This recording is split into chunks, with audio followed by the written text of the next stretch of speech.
కోన వెంకట్ గారు సడన్గా ఈ వ్యాఖ్యలు చేయడం సరే వాట్ ఎవర్. ఆయన ఎలిగేషన్ పాస్ చేసింది వినాయక్ పైన. అఖిల్ కెరీర్ని నాశనం చేసింది వినాయక్కే.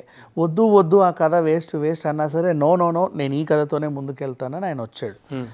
కాబట్టి ఆ సినిమా ఎలా ఆడిందో మీ అందరికీ తెలుసు. అప్పుడు పడ్డ అఖిల్ ఒకవేళ తొలి సినిమా పెద్ద హిట్ అయితే ఈరోజు ఒక హీరోలాగా ఇలా ఉండేవాడు. ఫస్ట్ సినిమానే అటర్ ఫ్లాప్ కాబట్టి తర్వాత కెరీర్ మొత్తం అటటట ఈరోజు ఇలా ఉంది. దీనికి కారణం వినాయక్. ఎందుకంటే ఫస్ట్ సినిమా ఫ్లాప్ అయ్యి ఆ తర్వాత సూపర్ డూపర్ హిట్లు ఇచ్చిన హీరోలు ఉన్నారు, బోల్డ్ మంది ఉన్నారు. ఎగ్జాక్ట్లీ. ఈయన అలా అన్నాడు. ఆ కథని నేను దగ్గరుండి వద్దు అని చింపేస్తానా, నో నేను ఇదే తీస్తానని అన్నాడు అని ఆయన ఎలిగేషన్. ప్రజెంట్ వినాయక్ గారి ఆరోగ్యం బాగాలేదు. ఊరికే ఆయన మీద పడి ఏడవకండి అందరూ. ఎందుకంటే ఏమో ఈ టైంలోనే ఎందుకు ఈ ఎలిగేషన్ చెప్పే అవసరం లేదు. ఇప్పుడు అఖిల్ కెరీర్ని నిజంగా నాశనం చేయాలనుకున్న వినాయక్ కంటే అక్కడ సిట్యువేషన్ చూడండి, బ్లైండ్గా అర్థం చేసుకో. ఆ సినిమాకి అఖిల్ అనే టైటిల్ వినాయక్ ఎందుకు పెట్టాడు? ఎందుకు అంటే అక్కినేని అఖిల్ అంతకుముందు అందరికీ సిసింద్రిగానే పరిచయం. ఎవరు చూడు ఏ సిసింద్రి అంటారే తప్పితే అఖిల్ అనే పేరు మర్చిపోతున్నారు. సిసింద్రి ఆ క్యారెక్టర్ దగ్గర అయిపోయింది అందరికీ. ఎగ్జాక్ట్లీ.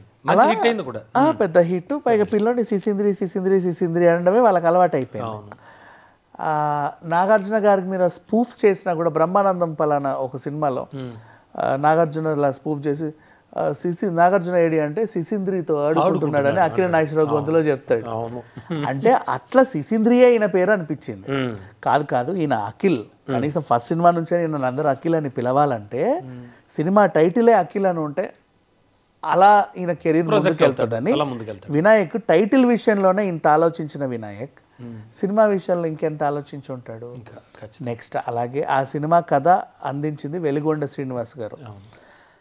అయితే నేను అనుకునేది ఏంటంటే కోన వెంకట నా కథ తీసుకో అని ఉంటాడు. నో మాకు ఆల్రెడీ వెలిగొండ శ్రీనివాస్ అద్భుతమైన కథ ఇచ్చాడు, నీ కథ మాకు అక్కడికి కావాలంటే నేను తర్వాత చూద్దాంలే అని ఉంటారు. నీకు అవకాశం ఇవ్వకపోయేసరికి ఆ అక్కసునంతా ఇక్కడ కక్కావు. కోన వెంకట కినుక. అందుకే నీ అదృష్టం ఏంటంటే ఆ సినిమా ఫ్లాప్ అయ్యి వచ్చింది. ఇక నువ్వు రెచ్చిపోతావు, మామూలుగా ఉండవు. నేను ఇచ్చిన కథ తీసుంటే ఈ పాటికి అఖిల్ అసలు ఎక్కడో ఉండేవాడు. అలా చెక్కి పెట్టాను ఆ కథని.